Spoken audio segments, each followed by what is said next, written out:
Hello friends, legal ocean पेजवर तुमचं स्वागत आहे। माझं नाव प्रशांत आणि तुम्ही पाहत आहात लीगल ओशन।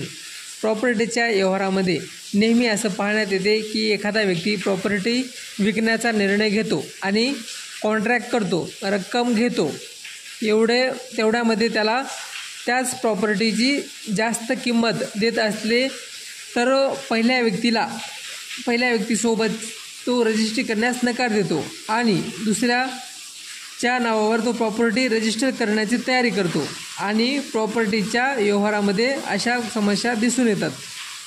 आणि यासाठी भारतीय न्यायालयीन व्यवस्थेमध्ये प्रॉपर्टीला 2 श्रेणीमध्ये विभागले गेले आहे। पहिला आहे मुव्हेबल प्रॉपर्टी चल संपत्ती आणि दुसरा आहे इमुव्हेबल प्रॉपर्टी अचल संपत्ती।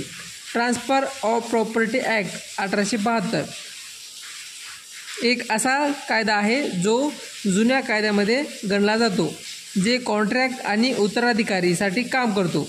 या कायद्याचे प्रमुख काम असे आहे की हा कायदा मुव्हेबल प्रॉपर्टीवर लागू होतो, जसं की sale deed, lease, movable, exchange, gift, निलामी असे बरेच।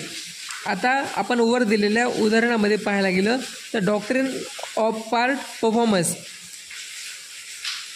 सेक्शन नंबर 53A मध्ये असं हा चॅप्टर तुम्हाला प्रोटेक्ट करतो की तुम्ही जर एखादं कॉन्ट्रॅक्ट केला असेल, वैध कॉन्ट्रॅक्ट, ते कॉन्ट्रॅक्ट तुमचं लिखित असलं पाहिजे आणि त्यामध्ये तुम्ही वचन दिलं पाहिजे, प्रॉमिस केलं पाहिजे। तर त्या डॉक्ट्रिन ऑफ पार्ट परफॉर्मन्सच्या अनुषंगाने तुम्ही दिलेला कॉन्ट्रॅक्ट हा